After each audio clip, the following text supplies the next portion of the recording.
आप देश के प्रधानमंत्री को मजबूत कह सकते हैं तो देश के प्रधानमंत्री को कमजोर भी कह सकते हैं। कि जो लोग ये बताने की कोशिश कर रहे हैं कि इस देश के अंदर जेनजी को जागृत करके नेपाल जैसी स्थिति को पैदा किया जा रहा है, ये असल सवाल है। तो क्या जेनजी या जनरेशन नेक्स्ट जो भी है वो इतना बेवकूफ है, इतना बुद्धिहीन है, इतना विवेकहीन है कि कोई आदमी उसको बरगला देगा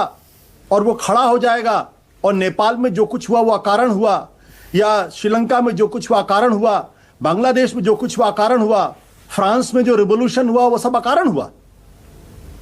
इसलिए हुआ, युवा पीढ़ी इसलिए उठ खड़ी हुई क्योंकि उसको अपने देश के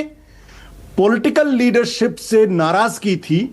भयंकर तरीके से निराश था, इसलिए वो सड़क पर उतरा। और जब उसको लगा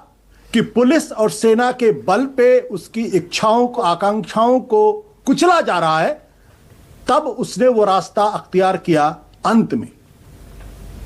तो आज की तारीख में अगर आप जेनजी को, जो भारतीय जनता पार्टी के कुछ नेता, तो मुझे लगता है कि वो अपने ही प्रधानमंत्री के सबसे बड़े दुश्मन हो गए हैं,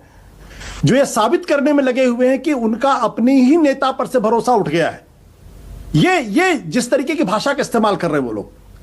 कि राहुल गांधी अराजकता फैलाने की कोशिश कर रहे हैं, जेनजी को उकसाने की कोशिश कर, अरे कम से कम अपने देश के अपनी पार्टी के प्रधानमंत्री पर तो भरोसा रखो कि वो अभी भी मजबूत हैं।